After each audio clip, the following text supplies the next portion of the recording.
Hello and welcome to Panchajanya IAS. Today in this class, we are going to see the current affairs of 18th June 2024. S ಇವಾಗ ನಾವು ಯಾವೆಲ್ಲ ಟಾಪಿಕ್ಸ್ಗಳನ್ನ cover ಮಾಡಲಿದ್ದೀವಿ ಅನ್ನೋದನ್ನ ಒಂದ್ ಬಾರಿ quick ಆಗಿ ನೋಡೋಣ.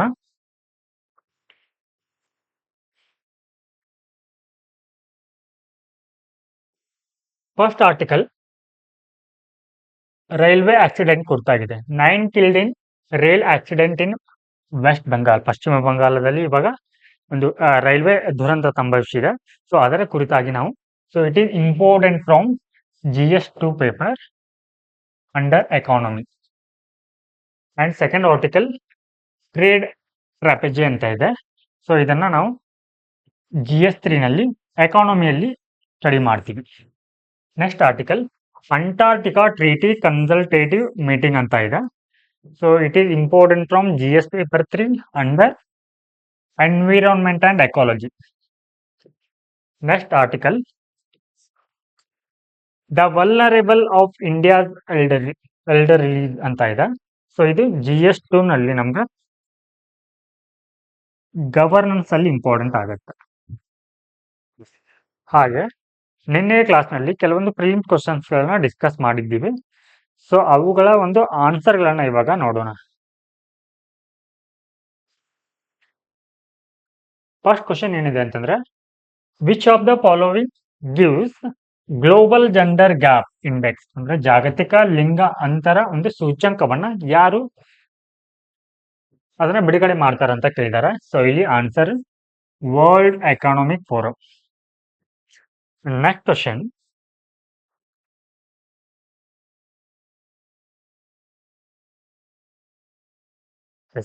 ಸೊ ಇದು PM ಕಿಸಾನ್ ಸ್ಕೀಮ್ ಬಗ್ಗೆ ಇದೆ, ಪ್ರಧಾನಮಂತ್ರಿ ಕಿಸಾನ್ ಸಮ್ಮಾನ್ ನಿಧಿ ಸ್ಕೀಮ್ ಬಗ್ಗೆ. ಸೊ ಇಲ್ಲಿ ಫಸ್ಟ್ ಸ್ಟೇಟ್ಮೆಂಟ್ ಏನಿದೆ, it covers all, okay, it covers small and marginal farmers as well as tenants ಅಂತ ಇದೆ. ಓಕೆ, ಸೊ ಇಲ್ಲಿವರೆಗೂ ಫಸ್ಟ್ ಪಾರ್ಟ್ ಇಲ್ಲಿವರೆಗೆ ಕರೆಕ್ಟ್ ಇದೆ. ಸೆಕೆಂಡ್ ಪಾರ್ಟ್ ನೋಡಿ, ಆಸ್ ವೆಲ್ ಆಸ್ ಟೆನೆಂಟ್ಸ್ ಅಂತ ಇದೆ. ಸೊ ಇದು ರಾಂಗ್ ಆಗತ್ತೆ. ಸೊ ಇದು ರೈಟ್, ಸೊ ಇದು ರಾಂಗು. ಅಂದ್ರೆ ಸೊ ಇಲ್ಲಿ ಒಬ್ಬ ಜಮೀನಿನ ಮಾಲೀಕ ಇರ್ತಾನೆ. ಸೊ ಅವನ ಲ್ಯಾಂಡ್ ಅನ್ನ ಬೇರೆ ರೈತರು ಗುತ್ತಿಗೆ ಪಡೆದು, ಓಕೆ, ಗುತ್ತಿಗೆ ಪಡೆದು ಅವ್ರೇನಾದ್ರೂ ಇದರಲ್ಲಿ ಸಾಗುವಳಿಯನ್ನ ಮಾಡ್ತಾ ಇದ್ರೆ, ಸೊ ಅವರಿಗೆ ಈ ಒಂದು ಸ್ಕೀಮ್ ನ ಬೆನಿಫಿಟ್ ಸಿಗೋದಿಲ್ಲ.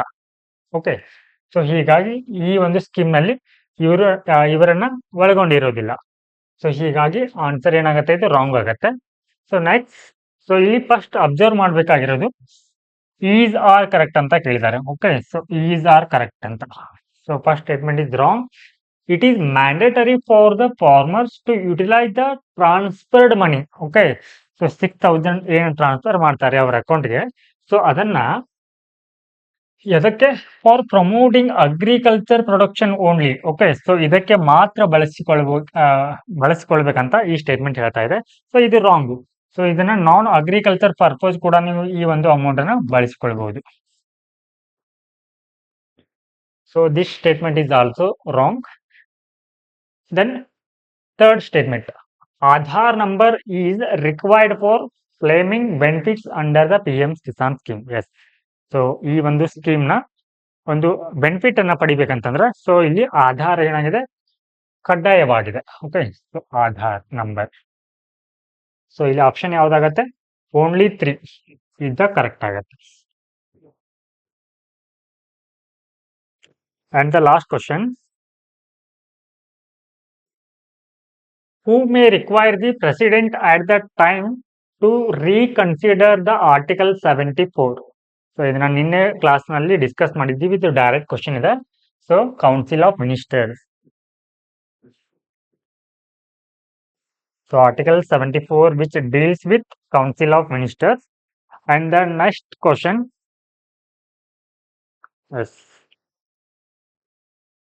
a minister who is not a member of the parliament. So member of the parliament, either house, okay, Rajya Sabha and Lok Sabha, for any period of shall cease to be a minister. So in case ಏನಾಗತ್ತೆ, ಇಲ್ಲಿ ಲೋಕಸಭೆ ಅಥವಾ ರಾಜ್ಯಸಭೆಗೆ so ಇಲ್ಲಿ elect ಆಗದೆ ಇದ್ರು ಕೂಡ ಏನ್ ಮಾಡ್ಬೋದು ಅಂತಂದ್ರೆ, ಸೊ ಅವರನ್ನ ಮಿನಿಸ್ಟರ್ ಅನ್ನಾಗಿ ಮಾಡ್ಬೋದು. ಓಕೆ, ಸೊ ಎಲ್ಲಿಯವರೆಗೆ ಅಂತಂದ್ರೆ ಕನ್ಸಿಕ್ಯೂಟಿವ್ 6 ಮಂತ್ ವರೆಗೆ. ಓಕೆ, ಸೊ ಇನ್ ಕೇಸ್ ಏನಾದ್ರೂ ಅವರು ಈ ಒಂದು ಪಾರ್ಲಿಮೆಂಟ್ಗೆ ಎಲೆಕ್ಟ್ ಆಗದಿದ್ರೆ ಅವರ ಒಂದು ಸ್ಥಾನ ಏನಾಗತ್ತೆ ಅಲ್ಲಿ ತೆರವುಗೊಳ್ಳುತ್ತೆ.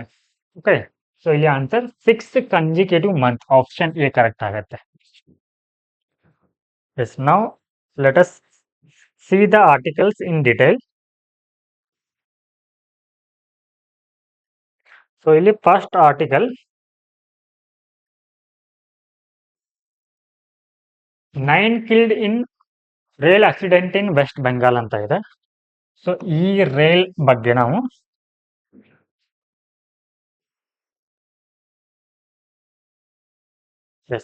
ಸೊ ರೈಲ್ವೆ ಅಂತ ಬಂದಾಗ ಸೊ ಈ ರೀತಿಯ ಇನ್ಸಿಡೆಂಟ್ಗಳನ್ನ ನಾವು ಸೊ ಯಾವೆಲ್ಲ ಒಂದು ಟಾಪಿಕ್ಗಳಿಗೆ ಕನೆಕ್ಟ್ ಮಾಡ್ತೀವಿ ಅನ್ನೋದನ್ನ ನೋಡೋಣ ಇವಾಗ.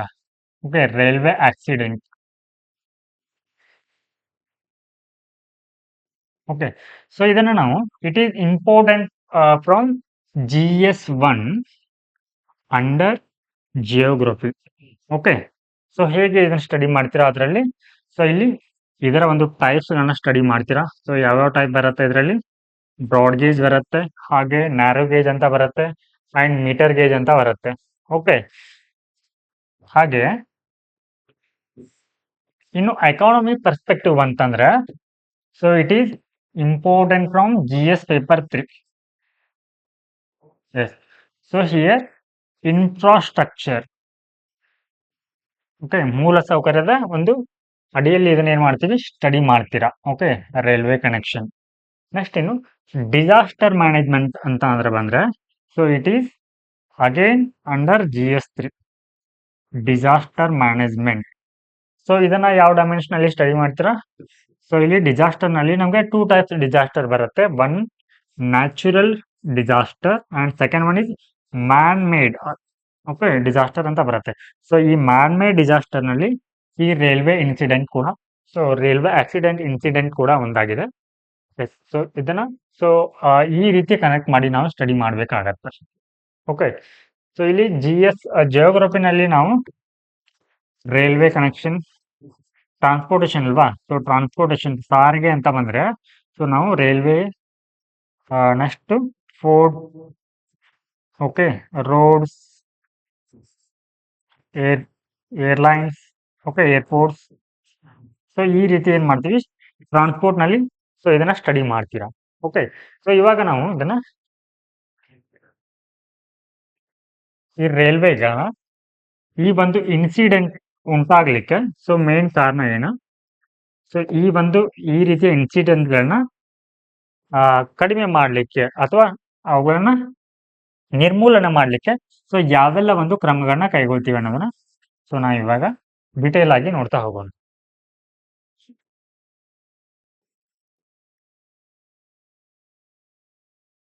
ಎಸ್, ಸೊ ಇಲ್ಲಿ ರೈಲ್ವೆಗೆ ಬಂದ್ರೆ ಸೊ ಇದು ಭಾರತೀಯ ರೈಲ್ವೆ ವಿಶ್ವದ ಅತಿ ದೊಡ್ಡ ರೈಲ್ವೆ ಜಾಲಗಳಲ್ಲಿ ಒಂದಾಗಿದೆ. ಓಕೆ, ಸೊ ಇಲ್ಲಿ so connectivity and employment. Okay, so ಈ ವಿಷಯಕ್ಕೆ ಬಂತಂದ್ರೆ ಭಾರತ ಅತಿ ಹೆಚ್ಚು ಏನ್ ಮಾಡುತ್ತೆ ಅಂದ್ರೆ ವಿಶ್ವದಲ್ಲಿ ಅತಿ ಹೆಚ್ಚು ರೈಲ್ವೆ ಸಿಬ್ಬಂದಿಗಳನ್ನ ಒಳಗೊಂಡಿದೆ, ಹಾಗೆ ರೈಲ್ವೆ ಜಾಲಗಳನ್ನ ಒಳಗೊಂಡಿದೆ. ಸೊ ನೆಕ್ಸ್ಟ್ ಇಲ್ಲಿ ಇತ್ತೀಚಿನ ಉದಾಹರಣೆ ಅಂತಂದ್ರೆ ಸೊ ಇವಾಗ ಪಶ್ಚಿಮ ಬಂಗಾಳದಲ್ಲಿ ಈ ರೀತಿಯ ಒಂದು ಅವಘಡ ಉಂಟಾಗಿದೆ. ಸೊ ರೀಸೆಂಟ್ ಇನ್ಸಿಡೆಂಟ್ ಅಂತಂದ್ರೆ ಬಾಲಾಸೂರ್. ಓಕೆ, ಸೊ ಒಡಿಶಾದ ಬಾಲಾಸೂರ್ನಲ್ಲಿ ಸೊ ಈ ಘಟನೆ ಇತ್ತೀಚೆಗೆ ಸಂಭವಿಸಿತ್ತು. ಅದಕ್ಕೆ ಮೇನ್ ಕಾರಣ ಏನಂತಂದ್ರೆ ಅಲ್ಲಿ ಮಾನವ ವೈಫಲ್ಯ, ಓಕೆ, ಹ್ಯೂಮನ್ ಎರರ್ ಇಂದ ಸೊ ಆ ಒಂದು ಘಟನೆ ನಡೆದಿತ್ತು. ಸೊ ಅಂತಹದೇ ಘಟನೆ ಇವಾಗ ಮತ್ತೆ ನಡೆದಿದೆ ಪಶ್ಚಿಮ ಬಂಗಾಳದಲ್ಲಿ. ಹಾಗಿದ್ರೆ ಸೊ ಇಲ್ಲಿ ಇದಕ್ಕೆ ಪ್ರಾಥಮಿಕ ಒಂದು ಕಾರಣಗಳೇನು ಅನ್ನೋದನ್ನ ನಾವು ಇವಾಗ ನೋಡೋಣ. ಓಕೆ, ಸೊ ಫಸ್ಟ್ ಇಲ್ಲಿ ಇನ್ಫ್ರಾಸ್ಟ್ರಕ್ಚರ್ ಡಿಫೆಕ್ಟ್ಸ್ ಅಂತ ಅಂದ್ರೆ ಮೂಲ ಸೌಕರ್ಯಗಳ ಕೊರತೆ. ಸೊ ಏನಾಗುತ್ತೆ, ಇಲ್ಲಿ ಸರಿಯಾದ ಒಂದು ನಿಯಂತ್ರಣ ವ್ಯವಸ್ಥೆ ಇರುವುದಿಲ್ಲ. ಓಕೆ, ನಿಯಂತ್ರಣ ಮತ್ತು ಮೇಲ್ವಿಚಾರಣೆ ವ್ಯವಸ್ಥೆಯಿಂದ ಏನಾಗತ್ತೆ, ಸೊ ಈ ರೀತಿಯ ಒಂದು ಅವಘಡ ಉಂಟಾಗತ್ತೆ. ನೆಕ್ಸ್ಟ್ ಇಲ್ಲಿ the railway infrastructure which include, okay, so ಇಲ್ಲಿ ನೋಡಿ track, bridges, over head wires and rolling stock. So ಈ ಎಲ್ಲ ಕಾರಣಗಳಿಗಾಗಿ ಏನಾಗತ್ತೆ ಇಲ್ಲಿ ರೈಲ್ವೆ ಆಕ್ಸಿಡೆಂಟ್ ಸಂಭವಿಸುತ್ತೆ. ಸೊ ನೆಕ್ಸ್ಟ್ ಇಲ್ಲಿ ಹೆಚ್ಚಿನ ಒಂದು ರೈಲ್ವೆ ಸುಧಾರಣೆಗಳು ಯಾವಾಗ ಆಯ್ತು ಅಂತಂದ್ರೆ 19th and 20th ಒಂದು ಶತಮಾನದಲ್ಲಿ ಆಗತ್ತೆ.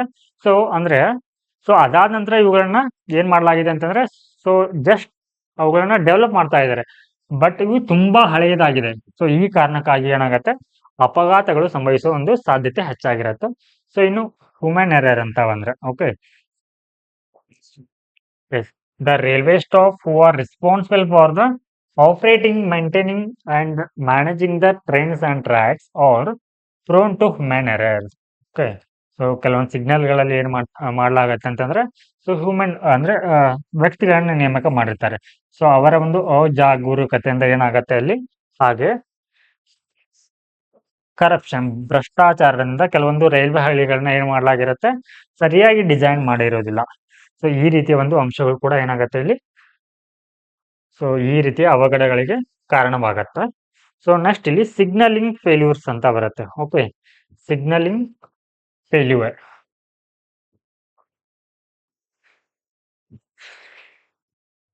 ಸೊ ಈ ರೀತಿ ರೈಲ್ವೆ ಹಳಿಗಳಿರುತ್ತೆ. ಸೊ ಇನ್ ಕೇಸ್ ಇಲ್ಲಿ ಈ ರೀತಿ ರೋಡ್ ಇದ್ದಾಗ, ಸೊ ಇಲ್ಲಿ ಸಿಗ್ನಲ್ ಸರಿಯಾಗಿ ಏನಾದ್ರೂ ರೈಲ್ವೆ ಒಂದು ದಾಟಬೇಕಾಗಿದ್ರೆ, ಸೊ ಇಲ್ಲಿ ಸರಿಯಾದ ಒಂದು ಸಿಗ್ನಲ್ ಏನಾದ್ರೂ ಕೊಡದೇ ಇದ್ರೆ ಏನಾಗತ್ತೆ, ಅಲ್ಲಿ ಆಕ್ಸಿಡೆಂಟ್ ಆಗೋ ಚಾನ್ಸಸ್ ತುಂಬಾ ಇರುತ್ತೆ.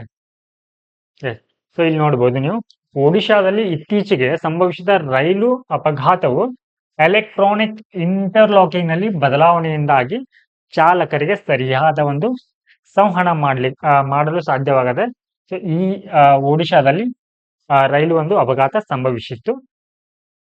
ಇನ್ನು 2018 ಮತ್ತು 19ರಲ್ಲಿ UMLCಗಳು ಭಾರತದಲ್ಲಿ ಎಲ್ಲಾ ರೈಲು ಅಪಘಾತಗಳಲ್ಲಿ 16% ನಷ್ಟು ಪಾಲನ್ನು ಹೊಂದಿದೆ. ಅಂದ್ರೆ ಸೊ ಇಲ್ಲಿ ಅನ್ಮ್ಯಾನ್ಡ್ ಲೆವೆಲ್ ಕ್ರಾಸಿಂಗ್ ಅಂತ ಬರುತ್ತೆ. ಓಕೆ, ಸೊ ಇಲ್ಲಿ ಈ ರೀತಿ ಕ್ರಾಸ್ ಆಗ್ಬೇಕಿದ್ರೆ ಸೊ ಇಲ್ಲಿ ಯಾವುದೇ ಒಂದು ಬ್ಯಾರಿಯರ್ಗಳಿರೋದಿಲ್ಲ. ಓಕೆ, ಸೊ ಇಲ್ಲಿ ಏನ್ ಮಾಡಿರ್ತಾರೆ, ವ್ಯಕ್ತಿಗಳನ್ನ ನೇಮಿಸಿರ್ತಾರೆ. ಸೊ ಇವು ಸ್ವಯಂ ಚಾಲಿತವಾಗಿ ಗೇಟ್ಗಳನ್ನ ಕ್ಲೋಸ್ ಮಾಡೋದಿಲ್ಲ. ಸೊ ಈ ರೀತಿಯ ಒಂದು ಒಂದು ಕಾರಣದಿಂದಾಗಿ so unmanned level crossing, so ಈ ಕಾರಣಕ್ಕಾಗಿ ಒಟ್ಟಾರೆ ರೈಲು ದುರಂತಗಳಲ್ಲಿ ಇದರ ಪಾತ್ರ ಎಷ್ಟಿದೆ ಅಂತಂದ್ರೆ 16%. ಅಂದ್ರೆ ರೈಲ್ವೆ ಗೇಟ್ಗಳನ್ನ ಅಥವಾ ಬ್ಯಾರಿಯರ್ಗಳನ್ನ ಹಾಕದೇ ಇರುವ ಒಂದು ಕಾರಣಕ್ಕಾಗಿ.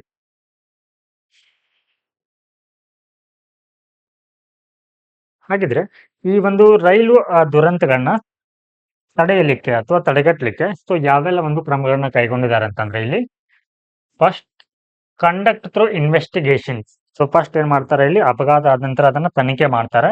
ಸೊ ತನಿಖೆ ಆದ್ಮೇಲೆ ಅದಕ್ಕೆ ಪ್ರಾಥಮಿಕ ಕಾರಣಗಳೇನು, ಕಾರಣವಾದವ್ರಿಗೆ ಸೊ ಏನ್ ಮಾಡ್ಲಾಗತ್ತೆ, ಇಲ್ಲಿ ಅವರನ್ನ ಹೊಣೆಗಾರರನ್ನಾಗಿ ಮಾಡ್ಲಾಗತ್ತೆ.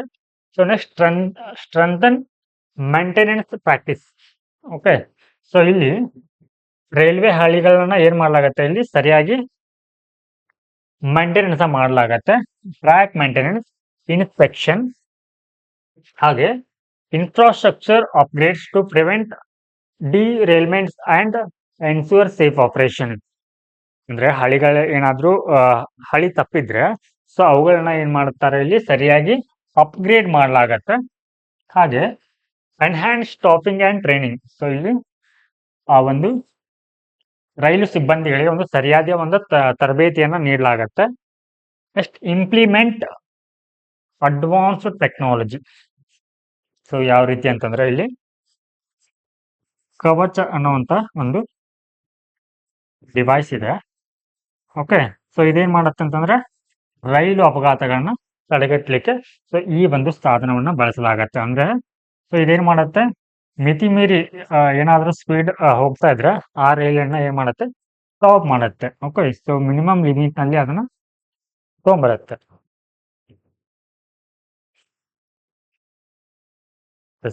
ಸೊ ಇಲ್ಲಿ ಮತ್ತೊಂದಿಷ್ಟು ಒಂದು ಕ್ರಮಗಳನ್ನ ನೋಡೋದಾದ್ರೆ ಮೇಜರ್ಸ್.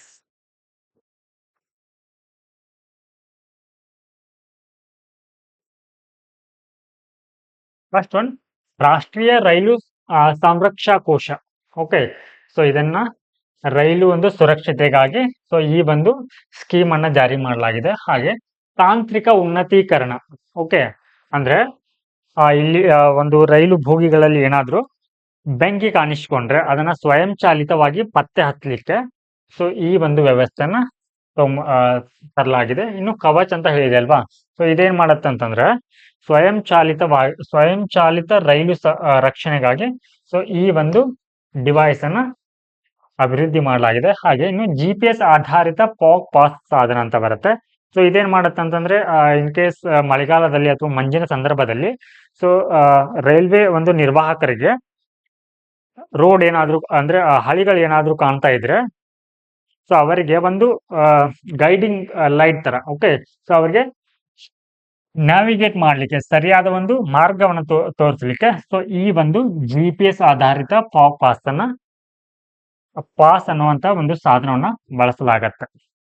ಹಾಗೆ ಅಲ್ಟ್ರಾಸೋನಿಕ್ ದೋಷ ಪತ್ತೆ. ಓಕೆ, ಸೊ ಇದನ್ನ ಏನ್ ಮಾಡಲಾಗತ್ತೆ ಅಂತಂದ್ರೆ ರೈಲು ಹಳಿಗಳಲ್ಲಿ ಏನಾದ್ರೂ ದೋಷ ಉಂಟಾಗಿದ್ರೆ ಸೊ ಅದನ್ನ ಅಡ್ವಾನ್ಸ್ ಆಗಿ, ಓಕೆ, ಸೊ ಅದನ್ನ ಪತ್ತೆ ಹಚ್ಚಲಿಕ್ಕೆ ಈ ಒಂದು ಸಾಧನವನ್ನ ಬಳಸ್ತಾರೆ. ಹಾಗೆ ಇಂಟರ್ಲಾಕಿಂಗ್ ಸಿಸ್ಟಮ್ ಅಂತ ಬರುತ್ತೆ. ಓಕೆ, ಸೊ ಇದೇನ್ ಮಾಡತ್ತೆ ಅಂತಂದ್ರೆ ಆ ಸಿಗ್ನಲ್ಗಳನ್ನ ಏನ್ ಮಾಡತ್ತೆ ಅಂತಂದ್ರೆ ನಿಯಂತ್ರಿಸುವಂತ ವ್ಯವಸ್ಥೆನ ಮಾಡಲಾಗತ್ತೆ. ಸೊ ಆಟೋಮೆಟಿಕ್ ಇರುತ್ತೆ ಇದು, ಇಲ್ಲಿ ಯಾವುದೇ ಒಂದು ವ್ಯಕ್ತಿಗಳು ಇರೋದಿಲ್ಲ. ಹಾಗಿದ್ರೆ ಈ ಒಂದು ರೈಲು ಸುರಕ್ಷತೆಗೆ ಸಂಬಂಧಿಸಿದ ಒಂದು ಕೆಲವೊಂದಿಷ್ಟು ಸಮಿತಿಗಳಂತ ಬರುತ್ತೆ. ಸೊ ಇದು ನಮ್ಗೆ prelims perspective as well as mains perspective important ಆಗುತ್ತೆ. ಹಾಗಿದ್ರೆ ಆ ಸಮಿತಿಗಳೇನು, ಅವುಗಳ ಶಿಫಾರಸುಗಳೇನು ಅನ್ನೋದನ್ನ ನೋಡೋಣ.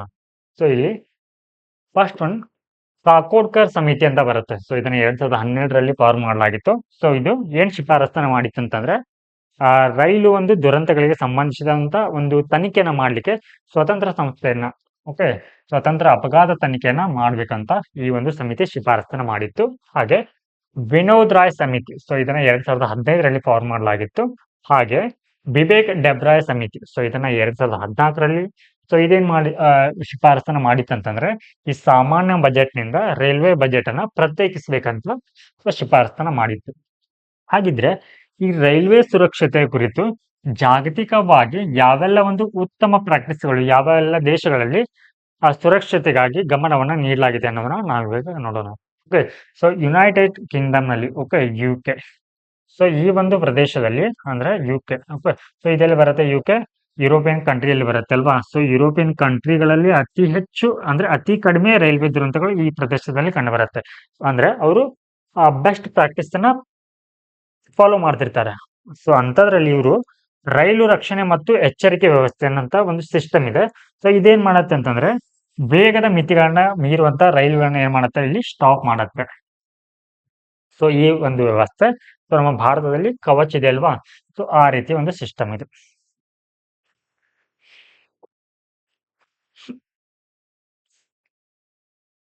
ನೆಕ್ಸ್ಟ್ ನೋಡಿ, ರೈಲು ಅಪಘಾತ ತನಿಖಾ ಶಾಖೆ. ಸೊ ಇದೇನ್ ಮಾಡತ್ತೆ ಅಂತಂದ್ರೆ ಅಪಘಾತದ ಒಂದು ಪ್ರಕರಣಗಳನ್ನ ಏನ್ ಮಾಡತ್ತೆ, ಇಲ್ಲಿ ನಿಷ್ಪಕ್ಷಪಾತವಾಗಿ ಏನ್ ಮಾಡತ್ತೆ, ತನಿಖೆಗಳನ್ನ ನಡೆಸುತ್ತೆ. ಇನ್ನು ಜಪಾನ್ಗೆ ಬಂದ್ರೆ ಸೊ ಇದೇನ್ ಮಾಡತ್ತೆ ಅಂತಂದ್ರೆ ಭೂಕಂಪನದ ಆರಂಭಿಕ ಎಚ್ಚರಿಕೆ ವ್ಯವಸ್ಥೆಯನ್ನ, ಓಕೆ, ಸೊ ಅಡ್ವಾನ್ಸ್ ಆಗಿ ಪ್ರೆಡಿಕ್ಟ್ ಮಾಡುವಂತ ಒಂದು ಸಾಧನವನ್ನ ಸೊ ಅಲ್ಲಿ ಡೆವಲಪ್ ಮಾಡಲಾಗಿದೆ. ಸೊ ಇದಿಷ್ಟು ಬೆಸ್ಟ್ ಪ್ರಾಕ್ಟೀಸ್ ಅಂತ ನಾವು ಹೇಳ್ಬೋದು. ನೆಕ್ಸ್ಟ್ ನಾವು let us move on to the next article. Yes, trade trapeze ಅಂತ ಇದೆ. ಸೊ ನಾವು ಲಾಸ್ಟ್ ಕ್ಲಾಸ್ ಅಲ್ಲಿ ಟ್ರೇಡ್ ಡೆಫಿಸಿಟ್ ಕುರಿತು ನಾವು ಡಿಸ್ಕಸ್ ಮಾಡಿದ್ದೀವಿ. ಟ್ರೇಡ್ ಡೆಫಿಸಿಟ್, ಓಕೆ, ಸೊ ಇಲ್ಲಿ ಇವಾಗ ಯಾವ ರೀತಿ ಸಿಚುವೇಶನ್ ಇದೆ, ನಾವು ಎಕ್ಸ್ಪೋರ್ಟ್ ನ ಜಾಸ್ತಿ ಮಾಡಿದ್ರು ಕೂಡ ಸೊ ಟ್ರೇಡ್ ಡೆಫಿಸಿಟ್ ಉಂಟಾಗ್ತಾ ಇದೆ. ಓಕೆ, ಸೊ ಕಾರಣ ಏನಂತಂದ್ರೆ ನಾವು ಒಂದು ಕಡಿಮೆ ಒಂದು ಬೆಲೆಯ ವಸ್ತುಗಳನ್ನ ರಫ್ತನ್ನ ಮಾಡ್ತಾ ಇದ್ದೀವಿ, ಹಾಗೆ ಹೆಚ್ಚಿನ ಬೆಲೆ ಒಂದು ವಸ್ತುಗಳನ್ನ ಏನ್ ಮಾಡ್ತಾ ಇದೀವಿ, ಇಂಪೋರ್ಟ್ ಅನ್ನ ಮಾಡ್ಕೊಳ್ತಾ ಇದೀವಿ. ಹಾಗಿದ್ರೆ ಸೊ ಈ ಒಂದು ಆರ್ಟಿಕಲ್ ನಾವು ರಫ್ತನ್ನ ಉತ್ತೇಜಿಸಲಿಕ್ಕೆ ಯಾವೆಲ್ಲ ಒಂದು ಕ್ರಮಗಳನ್ನ ಕೈಗೊಳ್ಬೇಕನ್ನೋದನ್ನ ಇವಾಗ ನೋಡೋಣ. Yes, so what should be the strategy for further enhance India's export cost ಅಂತ ಇದೆ. ಸೊ ಫಸ್ಟ್ ಇಲ್ಲಿ ನಾವು ಮಾಡ್ಬೇಕಾಗಿರೋದು ಆಪ್ಟಿಮೈಸೇಷನ್, ಅಂದ್ರೆ ಲ್ಯಾಂಡ್ ಪವರ್ ಕ್ಯಾಪಿಟಲೈಸೇಷನ್ ಕುರಿತು ಏನ್ ಮಾಡ್ಬೇಕಂದ್ರೆ ಸರ್ಕಾರ ಸೊ ಅವುಗಳ ಕುರಿತಾದಂತ ಸಮಸ್ಯೆಗಳನ್ನ ವೇಗವಾಗಿ ಅದನ್ನ ಪರಿಹರಿಸಬೇಕು. Second, scale and efficiency. So ಇಲ್ಲಿ encouraging economies of scale can significantly reduce cost disability for business. Okay, next third point, enhancing competitiveness. So competitiveness ಹೇಗೆ ಸ್ಪರ್ಧಾತ್ಮಕತೆಯನ್ನು ಹೆಚ್ಚಿಸ್ತಾರೆ ಅಂತಂದ್ರೆ, ಸೊ ಇಲ್ಲಿ ಸೊ ಅವರಿಗೆ ಬೆಟರ್ ಟ್ರಾನ್ಸ್ಪೋರ್ಟೇಷನ್ ಅಂಡ್ ಮಾರ್ಕೆಟ್ ವ್ಯವಸ್ಥೆ ಇದ್ರೆ, okay, so and tax deduction, ಈ ರೀತಿ ಒಂದು ಸೌಲಭ್ಯಗಳನ್ನ ದೇಶೀಯ ಒಂದು ಕಂಪನಿಗಳಿಗೆ ಕೊಡುವುದರಿಂದ ಏನ್ ಮಾಡಬಹುದು, ಸೊ ಭಾರತೀಯ ಕಂಪನಿಗಳು ಕೂಡ ವಿದೇಶಿ ಕಂಪನಿಗಳೊಂದಿಗೆ ಕಾಂಪಿಟೇಟ್ ಮಾಡಬಹುದು. ನೆಕ್ಸ್ಟ್ ನೋಡಿ,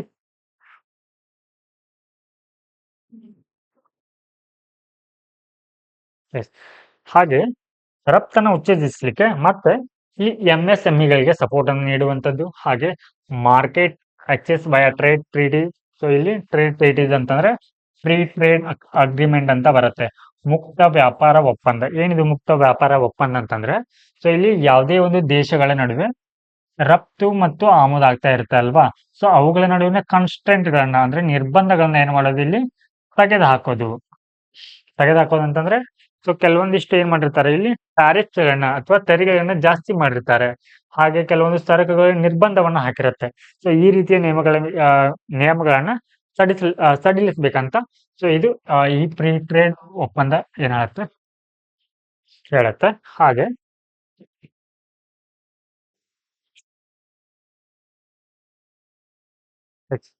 ಪ್ರಮೋಟಿಂಗ್ ಬ್ರ್ಯಾಂಡ್ ಇಂಡಿಯಾ. ಅಂದ್ರೆ ಸ್ಥಳೀಯ ಒಂದು ಉತ್ಪನ್ನಗಳನ್ನ ಏನ್ ಮಾಡ್ಬೇಕು, ಬ್ರ್ಯಾಂಡ್ ಆಗಿ ಹೊರಹೊಮ್ಮಲಿಕ್ಕೆ ಪ್ರಯತ್ನವನ್ನ ಮಾಡಬೇಕು, ಬ್ರ್ಯಾಂಡ್ ಇಂಡಿಯಾ.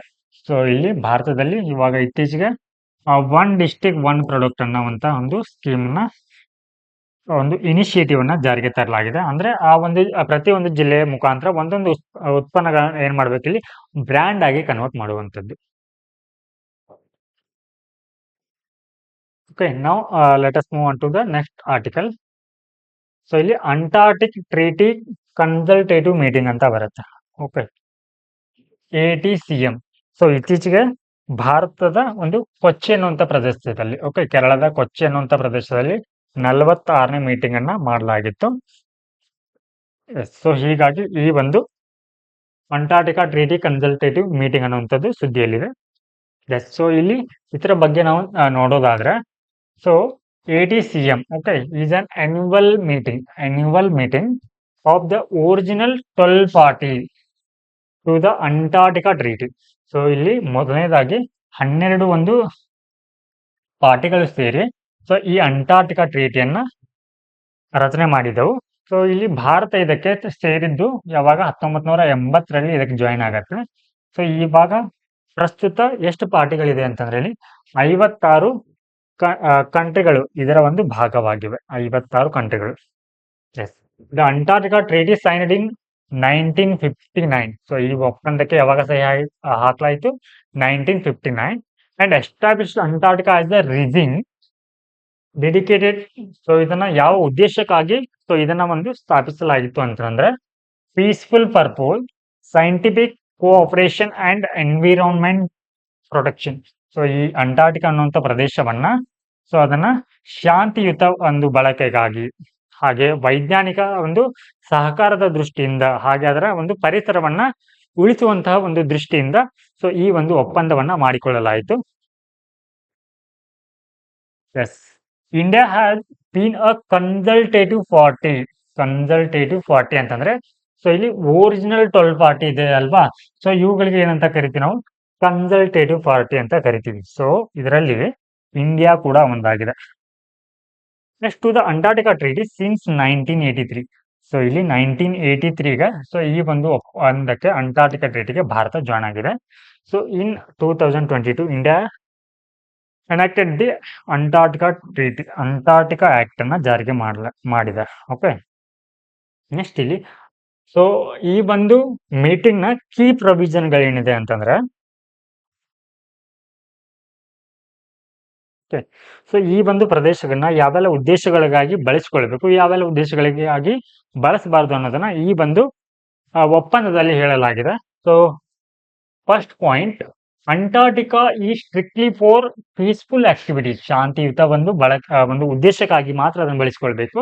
ಇದನ್ನ ಮಿಲಿಟರಿ ಉದ್ದೇಶಕ್ಕಾಗಿ including fortification and weapon testing are prohibited. ಅಂದ್ರೆ ಅಲ್ಲಿ ಯಾವುದೇ ಒಂದು ಶಸ್ತ್ರಾಸ್ತ್ರಗಳನ್ನ ಉಡಾವಣೆ ಮಾಡುವುದಾಗಲಿ ಅಥವಾ ಪ್ರಯೋಗ ಮಾಡುವುದಾಗ್ಲಿ, ಸೊ ಅಲ್ಲಿ ಏನ್ ಮಾಡಲಾಗಿದೆ, ನಿರ್ಬಂಧವನ್ನ ಮಾಡಲಾಗಿದೆ. ಹಾಗೆ all activities especially scientific, so ಇವುಗಳನ್ನ ಹೊರತುಪಡಿಸಿ ಅಂದ್ರೆ ಅಲ್ಲಿ ವೈಜ್ಞಾನಿಕ ಸಂಶೋಧನೆಗಳಿಗೆ ಮಾತ್ರ ಅವಕಾಶ ಇರುತ್ತೆ.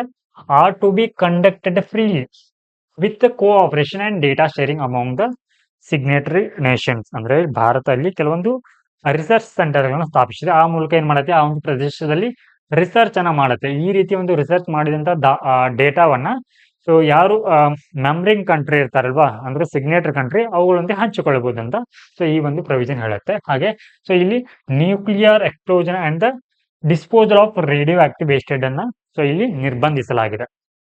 ಓಕೆ, ಹಾಗಿದ್ರೆ ಸೊ ಇದರ ಒಂದು ಅಜೆಂಡಾ ಏನಂತಂದ್ರೆ, ಈ ATCM ನ ಅಜೆಂಡಾ ಅಂತಂದ್ರೆ ಇಲ್ಲಿ ಟೂರಿಸಂ ಅನ್ನ ನಿಯಂತ್ರಣ ಮಾಡೋದು. ಸೊ ಇತ್ತೀಚೆಗೆ ಏನಾಗ್ತಾ ಇದೆ, ಆ ಒಂದು ಪ್ರದೇಶದಲ್ಲಿ ಆ ಟೂರಿಸಂ ಜಾಸ್ತಿ ಆಗ್ತಾ ಇದೆ. ಸೊ ಹೀಗಾಗಿ ಅದನ್ನ ನಿಯಂತ್ರಣ ಮಾಡುವಂತದ್ದು. ಹಾಗೆ ಸಸ್ಟೈನೇಬಿಲಿಟಿ ಅಂಡ್ ಎನ್ವಿರಾನ್ಮೆಂಟಲ್ ಪ್ರೊಟೆಕ್ಷನ್ ಅಂತ. ಓಕೆ, ಆ ಒಂದು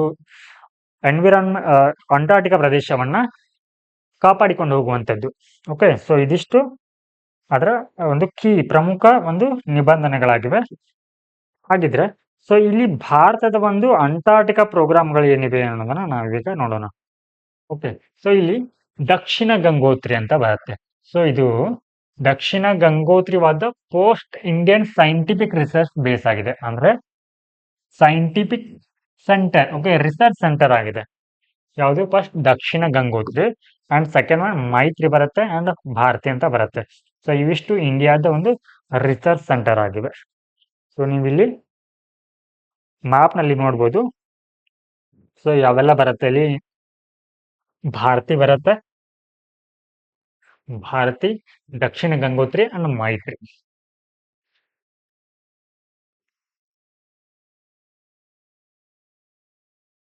Now let us move on to the next article. So here the vulnerabilities of India's elderlies ಅಂತ ಇದೆ. ಓಕೆ, ಸೊ ಇಲ್ಲಿ ವೃದ್ಧಾಪ್ಯರ ಅಥವಾ ವಯಸ್ಸಾದವರ ಒಂದು ಬಲಹೀನತೆ ಅಥವಾ ಅವರ ಒಂದು ವೈಫಲ್ಯದ ಕುರಿತು ಸೊ ಈ ಒಂದು ಓಕೆ ಈ ಒಂದು ಆರ್ಟಿಕಲ್ ನಲ್ಲಿ ಡಿಸ್ಕಸ್ ಮಾಡಲಾಗಿದೆ. Here constitutional should not be reduced optics ಅಂತ ಇದೆ. Okay, sorry, this is the last article. So ಇಲ್ಲಿ ನಾವು ಡಿಸ್ಕಸ್ ಮಾಡಬೇಕಾಗಿರೋದು constitutional respect should not be reduce to optics ಅಂತ ಇದೆ. ಓಕೆ, ಸೊ ಹಿಯರ್ ಸೊ ನಮ್ಮ ಭಾರತದ ಒಂದು ಪಾರ್ಲಿಮೆಂಟರಿ ಫಾರ್ಮ್ ಆಫ್ ಗವರ್ಮೆಂಟ್ ಇದೆ, ಅಂದ್ರೆ ಸಂಸದೀಯ ಸರ್ಕಾರ ನಮ್ಮ ಭಾರತದಲ್ಲಿದೆ. ಹಾಗೆ ಇಲ್ಲಿ ಸಂಸದೀಯ ಒಂದು ಸರ್ಕಾರ ಅಂತಂದ್ರೆ ಸೊ ಇಲ್ಲಿ executive is responsible to legislator. Okay, so ಇಲ್ಲಿ ಕಾರ್ಯಾಂಗ ಇಲ್ಲಿನಿರುತ್ತೆ, ಶಾಸಕಾಂಗಕ್ಕೆ ಜವಾಬ್ದಾರಿ ಆಗಿರುತ್ತೆ. ಓಕೆ, ಹಾಗೆ it is also known as cabinet government or responsible government ಅಂತ ಕರಿತೀವಿ, or Westminster model of government ಅಂತ ಕರಿತೀವಿ. And is prevalent in Britain, Japan, Canada and India among other. ಈ ರೀತಿಯ ಒಂದು ವ್ಯವಸ್ಥೆ ಭಾರತ ಮತ್ತು ಜಪಾನ್ ಮತ್ತು ಕೆನಡಾ ಹಾಗೆ ಬ್ರಿಟನ್ ಅಲ್ಲಿ ಈ ಒಂದು ವ್ಯವಸ್ಥೆ ಜಾರಿಯಲ್ಲಿದೆ. Okay, western minister model of government. So ಇಲ್ಲಿ ಸೊ ನಿನ್ನೆ ಒಂದು ಆರ್ಟಿಕಲ್ ಅಲ್ಲಿ ಕೂಡ ಡಿಸ್ಕಸ್ ಮಾಡಿದ್ದೀವಿ ಇದ್ರ ಕುರಿತಾಗಿ. ಸೊ ಇಲ್ಲಿ ಸೆಂಟರ್ ಕುರಿತಾಗಿ, ಓಕೆ, ಸೆಂಟ್ರಲ್ ಗವರ್ಮೆಂಟ್ ಅಂತಂದ್ರೆ ಆರ್ಟಿಕಲ್ ಯಾವ್ದಾವ್ದು ಬರುತ್ತೆ, ಇಲ್ಲಿ 74 ಅಂಡ್ 75. ಸ್ಟೇಟ್ ಅಂತ ಬಂದ್ರೆ ಇಲ್ಲಿ ಆರ್ಟಿಕಲ್ 163 ಅಂಡ್ 164 ಆಗತ್ತೆ. ಸೊ ಇಲ್ಲಿ SR ಬೊಮ್ಮಾಯಿ ಪ್ರಕರಣದಲ್ಲಿ ಏನ್ ಹೇಳಿತ್ತು, 1994 ಅಲ್ಲಿ federalism, okay, federalism as a basic structure ಅಂತ ಹೇಳಿದೆ. Okay, basic feature. Next features of the parliamentary system. So ಈ ಒಂದು ಸಂಸದೀಯ ಒಂದು ಸರ್ಕಾರದ ಒಂದು ಲಕ್ಷಣಗಳು ಏನು ಅಂತಂದ್ರೆ ಇಲ್ಲಿ ಸೊ ಇಲ್ಲಿ first one harmony of legislature and executive ಅಂತ ಇರುತ್ತೆ. ಓಕೆ, ಸೊ ಇಲ್ಲಿ head of the state, so ಇಲ್ಲಿ ನಾಮಿನಲ್ ಹೆಡ್ ಬರ್ತಾರೆ, ಹಾಗೆ real head. Okay, so nominal prime minister ಆಗಿರ್ತಾರೆ, real council of minister headed by the prime minister ಆಗಿರ್ತಾರೆ. ಹಾಗೆ responsible government ಇರುತ್ತೆ, ಜವಾಬ್ದಾರಿಯುತ ಸರ್ಕಾರ ಇರುತ್ತೆ.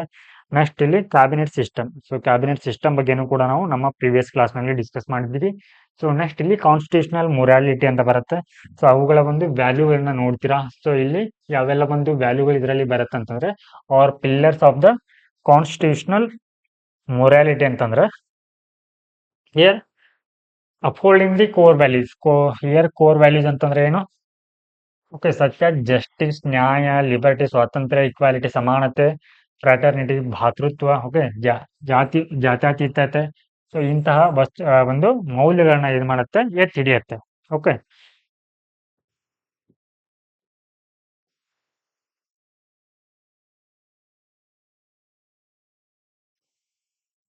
ಎಸ್, ರೂಲ್ ಆಫ್ ಲಾ ನೋಡ್ತೀರಾ, ಹಾಗೆ ಸಪರೇಷನ್ ಆಫ್ ಪವರ್, ಹಾಗೆ ಇದನ್ನ ಸೆವೆಂತ್ ಶೆಡ್ಯೂಲ್ ಅಲ್ಲಿ ಏನ್ ಮಾಡಿದಾರೆ ಇಲ್ಲಿ ಡಿಸ್ಟ್ರಿಬ್ಯೂಷನ್ ಆಫ್ ಪವರ್ಸ್ ಅಂತ ನೋಡ್ತೀರಾ. ಹಾಗೆ S,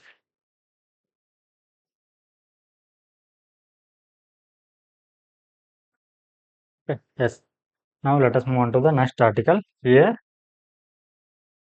the article says about aging population ಬಗ್ಗೆ. ಓಕೆ, ಏಜಿಂಗ್ ಪಾಪ್ಯುಲೇಷನ್ ಅಂದ್ರೆ ವಯಸ್ಸಾದ ಜನಸಂಖ್ಯೆ ಕುರಿತಾಗಿ ಈ ಒಂದು ಆರ್ಟಿಕಲ್ ಹೇಳುತ್ತೆ. ಸೊ ಇಲ್ಲಿ ಅಕಾರ್ಡಿಂಗ್ ಟು ದಿ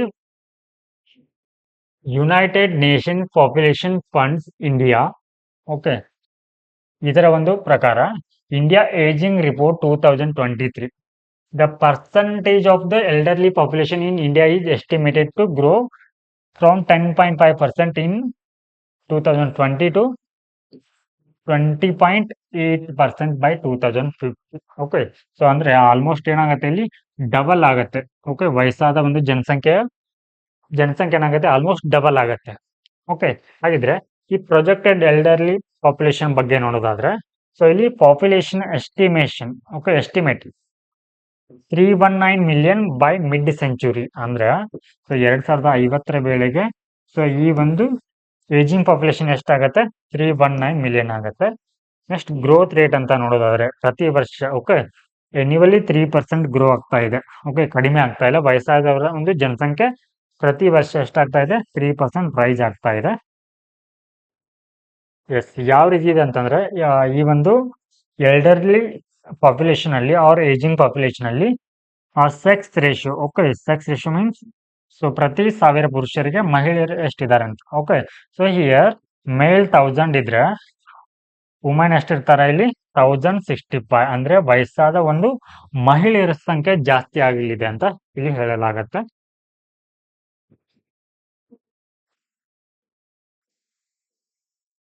ಹಾಗಿದ್ರೆ ಸೊ ಇವರ ಒಂದು ಜನಸಂಖ್ಯೆಯನ್ನು ನೋಡೋದಾದ್ರೆ so gender ratio, okay, so gender ratio predominantly female with 1065 ಮೇಲೆ ಹೇಳಿದಾಗೆ. So men and women, okay, men and women, okay, sex ratio ಎಷ್ಟಾಗತ್ತೆ ಇಲ್ಲಿ 1000:1065 ಆಗುತ್ತೆ. ಓಕೆ, ಸೊ ವಿಧಹುಡ್, ಓಕೆ, ಅಂದ್ರೆ ಸೊ ಇಲ್ಲಿ ಒಟ್ಟಾರೆಯಾಗಿ ಏಜಿಂಗ್ ಪಾಪ್ಯುಲೇಷನ್ ಅಲ್ಲಿ 50% ಏನಿದ್ದಾರೆ ಇಲ್ಲಿ ವಿಧೋಸ್ ಇದ್ದಾರೆ. ಓಕೆ, ಸೊ ನೆಕ್ಸ್ಟ್ ಇಲ್ಲಿ ಲಿವಿಂಗ್ ಅಲೋನ್, ಸೊ ಏಕಾಂಗಿಯಾಗಿ ಎಷ್ಟು ಜನ ವಾಸ ಮಾಡ್ತಾ ಇದ್ದಾರೆ ಅಂತಂದ್ರೆ ಸೊ ಇಲ್ಲಿ ಮೆನ್ಗೆ ಬಂದ್ರೆ 6% ಇದ್ದಾರೆ, ಹಾಗೆ ವುಮನ್ಗೆ ಬಂದ್ರೆ 9% ಏನ್ ಮಾಡ್ತಾ ಇದ್ದಾರೆ ಇಲ್ಲಿ ಏಕಾಂಗಿಯಾಗಿ ತಮ್ಮ ಜೀವನವನ್ನ ನಡೆಸ್ತಾ ಇದ್ದಾರೆ. ಇನ್ನು ರೂರಲ್, ಗ್ರಾಮೀಣ ಪ್ರದೇಶದಲ್ಲಿ ಇವರ ಒಂದು ಪ್ರಮಾಣ ಹೆಚ್ಚಿದೆ ಅಂತ ಹೇಳ್ಬೋದು. ಸೊ ಒಟ್ಟಾರೆಯಾಗಿ ಇಲ್ಲಿ ಏಜಿಂಗ್ ಪಾಪ್ಯುಲೇಷನ್ ಅಲ್ಲಿ 70% ನಷ್ಟು ಗ್ರಾಮೀಣ ಪ್ರದೇಶಗಳಲ್ಲಿ ವಾಸವನ್ನ ಮಾಡ್ತಾ ಇದ್ದಾರೆ. ಹಾಗಿದ್ರೆ ಈ ಒಂದು ವಯಸ್ಸಾದ ಜನಸಂಖ್ಯೆಗೆ ಸಂಬಂಧಿಸಿದ ಸವಾಲುಗಳೇನಿದೆ ಅನ್ನೋದನ್ನ ನೋಡೋಣ. ಸೊ ಇವರಿಗೆ ಫೈನಾನ್ಷಿಯಲ್ ಅಸಿಸ್ಟೆನ್ಸ್ ಅಥವಾ ಆರೋಗ್ಯದ ಕಾಳಜಿ ಸರಿಯಾಗಿ ಸಿಗೋದಿಲ್ಲ. ಹಾಗೆ ಇನ್ನು ಏಜಿಂಗ್ ಹೆಲ್ತ್ ಅಂತ ಬಂದ್ರೆ ಅವರಿಗೆ ಕ್ರೋನಿಕ್ ಡಿಸೀಸ್ ಕಾಡುತ್ತೆ. ಸೊ ಅಂದ್ರೆ ಸೊ ಒಟ್ಟಾರೆ ಜನಸಂಖ್ಯೆಯಲ್ಲಿ 70% ಏನು ಯಾವ್ದ್ರಿಂದ ಸಫರ್ ಆಗ್ತಾ ಇದ್ದಾರೆ? ಸೊ ಈ ಒಂದು ಕ್ರೋನಿಕ್ ಡಿಸೀಸ್ ಇಂದ ಸಫರ್ ಆಗ್ತಾ ಇದ್ದಾರೆ. ಹಾಗೆ ಅಂಗವೈಕಲ್ಯಕ್ಕೆ ಬಂದ್ರೆ so total 40% of those aged 45 and above have disability.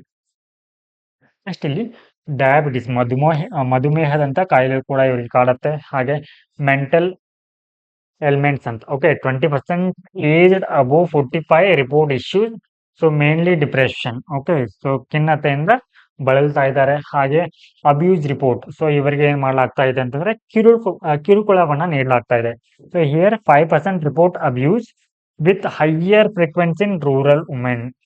ಗ್ರಾಮೀಣ ಪ್ರದೇಶದಲ್ಲಿ ವಯಸ್ಸಾದ ಒಂದು ಮಹಿಳೆಯರು ಏನ್ ಮಾಡ್ತಾ ಇದ್ದಾರೆ, ಸೊ ಇಲ್ಲಿ ಕಿರುಕುಳವನ್ನ ಅಥವಾ ಮಾನಸಿಕ ಹಿಂಸೆಯನ್ನ ಅಥವಾ ದೈಹಿಕ ಹಿಂಸೆಯನ್ನ ಅನುಭವಿಸ್ತಾ ಇದ್ದಾರೆ. ಹಾಗಿದ್ರೆ ಸೊ ಇವರ ಕುರಿತಾಗಿ ಗವರ್ಮೆಂಟ್ ಯಾವೆಲ್ಲ ಒಂದು ಉಪಕ್ರಮಗಳನ್ನ ಕೈಗೊಂಡಿದೆ ಅಂತಂದ್ರೆ, ಫಸ್ಟ್ ಒನ್ ಪ್ರಧಾನ ಮಂತ್ರಿ ವಯ ವಂದನಾ ಯೋಜನಾ ಅಂತ ಬರುತ್ತೆ. ಸೊ ಇದು ಪೆನ್ಷನ್ ಸ್ಕೀಮ್ ಆಗಿದೆ. ಅಂದ್ರೆ 60 ವರ್ಷ ಮೇಲ್ಪಟ್ಟ ಒಂದು ಜನರಿಗೆ ಏನ್ ಮಾಡುತ್ತೆ ಇದು ಮಂತ್ಲಿ. ಓಕೆ, ಸೊ ಮಂತ್ಲಿ ಏನ್ ಮಾಡುತ್ತೆ ಅಂತಂದ್ರೆ ಪೆನ್ಷನ್ ನ ಕೊಡುತ್ತೆ. ನೆಕ್ಸ್ಟ್ ಇಲ್ಲಿ ರಾಷ್ಟ್ರೀಯ ವಯಶ್ರೀ ಯೋಜನಾ ಅಂತ ಬರುತ್ತೆ. ಸೊ ಇದೇನ್ ಮಾಡುತ್ತೆ ಅಂತಂದ್ರೆ ವಯಸ್ಸಾದ ಜನಸಂಖ್ಯೆಗೆ ಅವ್ರೇನಾದ್ರೂ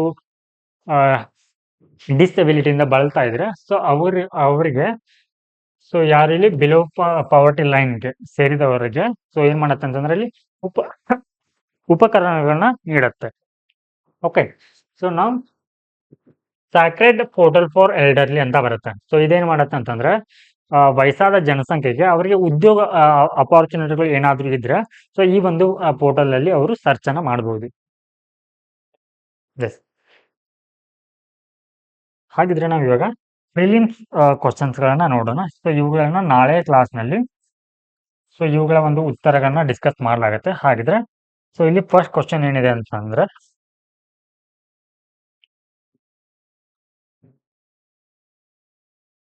the first question, India follows dash. So here Canadian president ಅಂತ ಇದೆ, American president, Russian president, okay, so French president. Okay, so ಇಲ್ಲಿ ಯಾವ್ದು ಸರಿ ಉತ್ತರ ಆಗುತ್ತೆ ಅನ್ನೋದನ್ನ ನೀವು ಕಮೆಂಟ್ ನಲ್ಲಿ ತಿಳಿಸಿ. ಸೊ ಸೆಕೆಂಡ್ ಕ್ವಶನ್,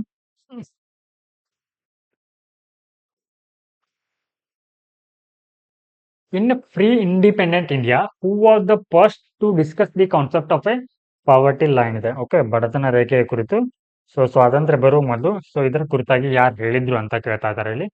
ಸೊ ಇಲ್ಲಿ ಇಂದಿರಾ ಗಾಂಧಿ ಇದೆ, ದಾದಾಬಾಯಿ ನವರೋಜಿ, ಜವಾಹರ್ಲಾಲ್ ನೆಹರು ಅಂಡ್ ಮಹಾತ್ಮ ಗಾಂಧಿ ಇದೆ ಅಂತ. ಓಕೆ, ಸೊ ಈ ಒಂದು 2 ಕ್ವಶನ್ಗೆ ಸೊ ನಿಮ್ಮ ಆನ್ಸರ್ಗಳನ್ನ ಕಾಮೆಂಟ್ ನಲ್ಲಿ ತಿಳಿಸಿ. ಸೊ ಇದರ ಉತ್ತರಗಳನ್ನ ನಾಳೆ ಕ್ಲಾಸ್ ನಲ್ಲಿ ಡಿಸ್ಕಸ್ ಮಾಡೋಣ. Okay, thanks for watching.